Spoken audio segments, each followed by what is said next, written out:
Passengers on Southern Rail face 3 more days of strike starting tonight after a day of bitter claims and threats of legal action between the operator and the union came to nothing. Southern accused the RMT of accepting a deal on the role of conductors but still taking its members out on strike. Our political correspondent Simon Harris is here. One thing is for sure, this is a frustrating and difficult time for passengers. Yeah, commuters who are tonight facing strike number 6 could be forgiven for asking, why is it happening? Because over the weekend, the RMT advised its members to sign on the dotted line and agree to transfer from the job of conductor to the job of onboard supervisor. That's what this dispute is all about. You'll remember last week the company set an ultimatum and a deadline, effectively saying, sign up or face the sack. Well, as an incentive, Southern offered the conductors' guards a £2,000 lump sum. But the RMT's advice to sign up came after the deadline. It was too late, so now the guards have missed out on the £2,000 payment. Our members never wanted any money. We're not interested in taking money in this dispute. We want to settle the dispute on the basis of safety. We're not prepared to take bribes in return for dropping safety issues, and nor are our members. You're confident they don't mind losing £2,000? Well, they haven't lost £2,000. We didn't want £2,000 and we never asked for it. I've asked you this many, many times. I'm going to ask you again. Is there any prospect with all of this that there's an end in sight? Well, given now that many of the guards, albeit reluctantly, have agreed to sign up to the new role, Southern will be hoping that after losing £2,000 lump sum, they're not going to want to lose even more money by going on strike. The union, however, says support is still rock solid, and as far as it's concerned, the dispute over having 2 people on a train, not 1, goes on. Southern will be looking to see if there is a drift back to work tomorrow, which might make it increasingly hard for the union to press ahead with the 4 further strikes planned for later in the year. All right, Simon, thank you. Who'd be a Southern Rail commuter while thousands have no choice? And they certainly had no choice about a difficult commute today. The start of a 3-day RMT strike coinciding with overrunning engineering works. And why, given RMT workers have signed a new contract, is the strike still going ahead anyway? Here's our political correspondent, Simon Harris. For many commuters, the daily grind is loaded with enough stress. The last thing anyone needs is yet another rail strike. But that's what greeted Southern passengers for the 6th time this year. Once again, they were stranded and helpless. I've messaged, I've tried to get on the trains and I'm just not able to get on at all. To add to the misery, trains were backed up all the way from London to Brighton because of overrunning engineering works in a tunnel in Sussex.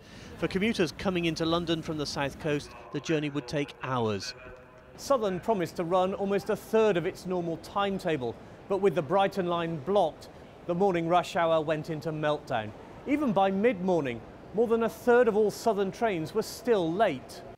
Today's strike went ahead despite the RMT's decision to advise its members to sign up to new contracts, changing their job from guard to onboard supervisor. I and commuters are completely baffled as to why the RMT are going on strike when they've agreed the deal. It's just sheer bloody-mindedness. But the RMT said the deal was imposed, not agreed, and anyway the dispute wasn't about job titles, but about trains with only a driver on board. We don't believe that any driver-only train is as safe as a train with a conductor or a guard. So there always has to be one on board? There would always have to be one on board in the area where they are required currently. We are definitely going to have people on the trains. We've guaranteed that where there is a person on the train today, we will have a person going forward. In fact, it's probably likely to be the same person it is today. After months of this, commuters have had plenty of time to decide whose side they're on. Who do you blame? Do you blame RMT? Do you blame Southern? Bit of both. Probably Southern more, I'd have said. I'm on the side of the staff. I think this is just cost-cutting. There was a glimmer of hope tonight. The boss of Southern's parent company offered to meet union officials tomorrow. But we have been here before. We have, haven't we? New talks planned then. But why are these strikes still on when the RMT workers have signed this new contract? The RMT says the conductors had no choice but to sign up to the new role because the company was threatening to terminate their contracts. What this dispute boils down to now is whether the newly created onboard supervisors are safety critical or safety trained. If they're safety trained, which is what the company wants, it means they'll know how to evacuate a train. But crucially, if they're late for work work or fail to turn up for some reason, the train can go without them. If they're safety critical, which is what the union wants, it means any train they're rostered to work on can't move without them. It's that simple definition which is at the heart of the deadlock. All down to semantics. Simon, thank you. Next this evening, the so-called on-demand economy is one of the fastest-growing sectors in London. The likes of Uber and Deliveroo are changing the way Londoners live and making life a lot cheaper in the process. But does that convenience come at a cost? Yes, according to some drivers who claim they are being exploited. The High Court is due to rule on that in the coming weeks. Our political correspondent Simon Harris has more details. This on-demand, or so-called gig economy, is creating exciting opportunities. When Hillary Clinton mentioned the gig economy last year, many people hadn't a clue what she was talking about. But Eni Sabo knows all about it. She works for Uber Eats, delivering takeaways, and isn't impressed with life in London's gig economy. I started in July. Just after a few weeks they launched Uber Eats in London, and since then is a constant drop of rates, and now at this point you sometimes make below national minimum wage. The gig economy is the booming business of smartphone apps used daily by tens if not hundreds of thousands of Londoners to summon a cheap minicab or meal. But the employment status of the growing army of drivers and couriers is causing concern. They are currently misclassified as independent contractors. It suits the companies to classify them as independent contractors. We believe they are workers. It is that argument which is behind a claim being made at an employment tribunal by a group of Uber drivers from London. They say the company should guarantee at least the minimum wage as well as holidays and sick pay. The potential ramifications if they win the case is vast, because it's not just taxi drivers. There are the delivery companies, the courier companies. There are already cases going through the tribunal system for many delivery and courier companies. But for some, the gig economy is the stuff of dreams. Ben Tino from Buckhurst Hill in Essex always wanted to be a cabbie. Instead, he signed up as a limo driver with Uber Lux and reckons he can earn up to £100,000 a year if he puts the hours in.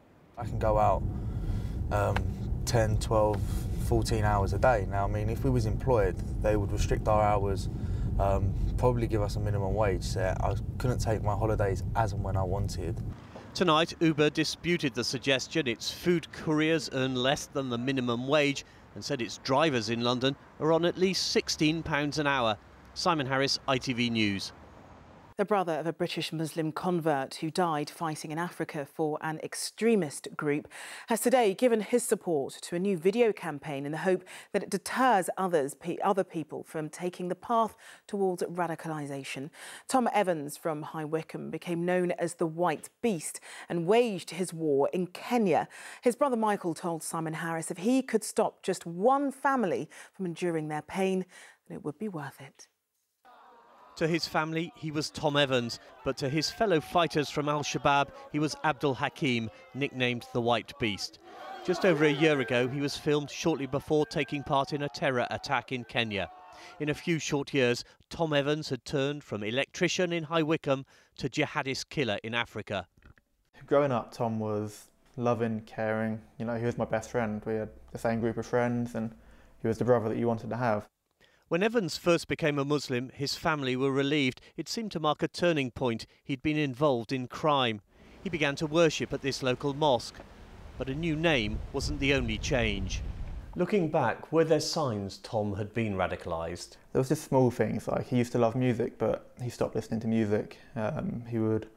He stopped watching TV, and he wouldn't eat any food that was cooked at home. If he did, it would be in his own pots and pans. It was silly things as well, like at Christmas he wouldn't come into the room if there was a Christmas tree up. In June 2015, Evans was using his phone to film Al-Shabaab's murderous attack in Kenya. But the security forces knew they were coming, and in the firefight, Evans was shot and killed by a sniper. It was weird. I was upset, you know, I was just distraught because I'd lost my brother. But I was also relieved, as horrible as it sounds to say, because he can't hurt anybody anymore. We are among you. In an effort to stop more men like Tom Evans being seduced by the jihadist message, this film has been produced by an anti-radicalisation charity, Families Against Terrorism and Extremism. It's made in the style of a Daesh recruitment video, and Michael Evans thinks it's a good idea. How important to you is it that other families don't go through what you've been through? That's all I want to achieve. If I can stop one person, one family going through what me and my mum's gone through, I feel like we've achieved something. And we never thought it would happen to us, and we've realised it can happen to anybody. And you can't, if you spot these warning signs, just reach out, ask for help, because by the time you've noticed these warning signs, it could be too late. For Tom Evans and his family, it was too late. His extremism has left a legacy of anguish for those who loved him. Simon Harris, ITV News, High Wycombe.